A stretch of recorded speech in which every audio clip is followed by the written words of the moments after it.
Dando continuidade, então, na parte de proteção elétrica, a gente viu que a gente tem as curvas B, C e D. Então, vamos entender o que a NBR 5410 coloca para a gente.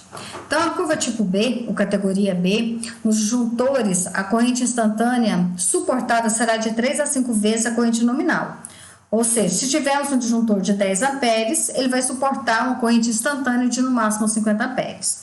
Então, esse disjuntor ele é utilizado para realizar a proteção de cargas resistivas, como chuveiro elétrico, aquecedores, proteção de tomadas de uso geral.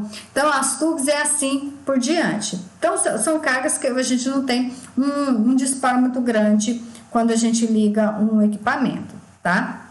Então, a gente vai olhar o seguinte, aí vai estar escrito no disjuntor que ele é da categoria B, tá? E nesse caso, esse aqui, ele vai, o tempo de abertura dele é por volta de 0,1 segundos.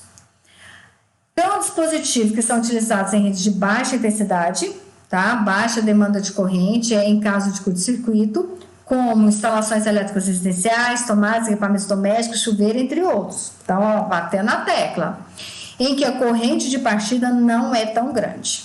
Já o tipo C, ele é um pouquinho mais robusto e tem uma capacidade de suportar a corrente instantânea de 5 a 10 vezes a corrente nominal, tá? Da carga. Então, ele é utilizado, por exemplo, se a gente pegar ali, se ele for de 10 amperes, então ele vai suportar uma corrente ali instantânea de até 100 amperes, tá? Porque ele vai variar de 5 a 10 vezes a corrente nominal da carga. E serão utilizados em proteção de cargas indutivas, que exigem correntes de partidas medianas. E é o caso de motores, outro exemplo prático que a gente tem também são os ar-condicionados, motor de bomba de piscina, reatores de lâmpadas fluorescentes, bomba de posto artesiano e algumas cargas indutivas similares. Tá? Então, é assim que a gente utiliza quando é a curva C. Então, vai estar escrito ali que a curvinha é C, no caso esse é um de 10 amperes, tá? E também o tempo de abertura desse vai estar variando ali por volta de 0,1 segundos. Já os de curva D, a gente vai perceber que ele é de maior capacidade de suportar essas correntes instantâneas. Vai variar de 10 a 20 vezes a corrente nominal. Então, se a gente tiver um de 10 amperes, ele vai suportar aí até 200 amperes na corrente instantânea, ok? Também vai estar escrito nele, o Dzinho, né? Então, vai estar aí D, nesse caso é de 25 amperes. E também, nesse caso, o tempo de abertura dele por volta de 0,1 segundos. Quando é que a gente vai utilizar esses? Com a proteção de grandes cargas indutivas, como motores de grande porte, transformadores mais robustos. Um exemplo é uma máquina de solda. Então, a gente tem que usar desse tipo D, ok? Agora, quando a gente fala sobre proteção contra fuga, aí a gente precisa de outro dispositivo, porque o disjuntor termomagnético, ele protege contra sobrecarga e curto-circuito. Então, se alguém tomar choque ali, tiver uma fuga, o disjuntor não vai desarmar. Então, a gente vai precisar de dispositivos diferencial residual, que também está lá na NBR 5410, que é a proteção de pessoas e instalações elétricas contra fuga, ok? Então, são dispositivos que reconhecem fugas de corrente quando ocorre vazamento de energia dos condutores, é chamado diferencial residual, o famoso DR. Ele é responsável por evitar que uma pessoa ou animal seja atingido, né, pelo choque elétrico que ocorre através do contato acidental com partes da instalação ou superfície que esteja conduzindo. Então, pode ser de forma direta ou de forma indireta. O corpo humano é muito sensível ao choque elétrico. Então, esses dispositivos diferenciais que são destinados à proteção dos seres humanos contra choque elétrico são para correntes bem baixas, com uma corrente máxima de 30 mA. Então, guardem isso. Então, o DR é um dispositivo complementar. Então, a gente vai precisar do disjuntor e também vai colocar o DR.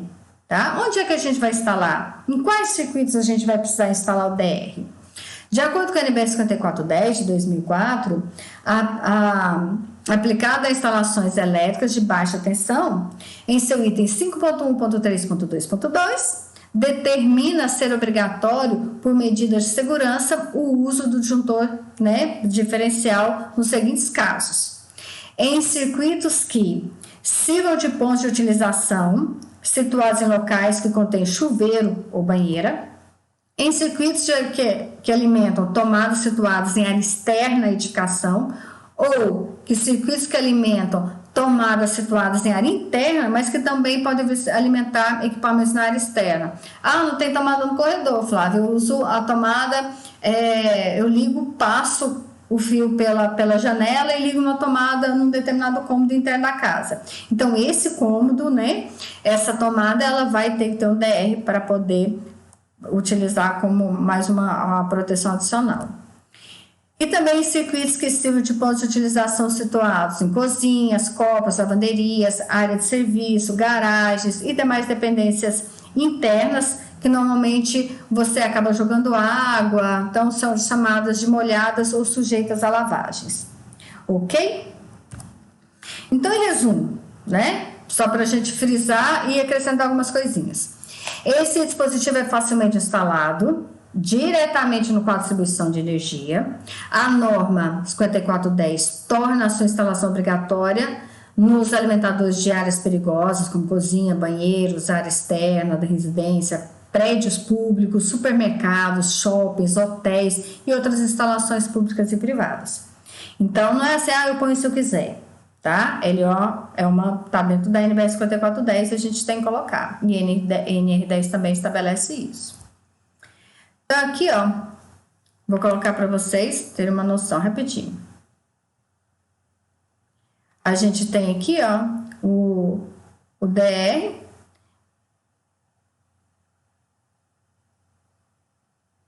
tá? Aqui a gente tem uma bobina. Quando você tem uma corrente passando, tiver tudo ok, ela vai funcionar bonitinho, tá tudo belezinha. Só que, de repente, se ocorrer uma fuga de corrente, vai ter uma variação aqui nessa bobina. Quando ocorre a variação nessa bobina, vai interferir também na segunda bobina do DR. E isso vai fazer com que ele desarme, tá? Então, essa variação de corrente, né, que faz como se a gente fizesse aquela continha básica. A soma da corrente que entra tem que ser igual à soma da corrente que sai, tá? É mais ou menos assim que funciona, beleza?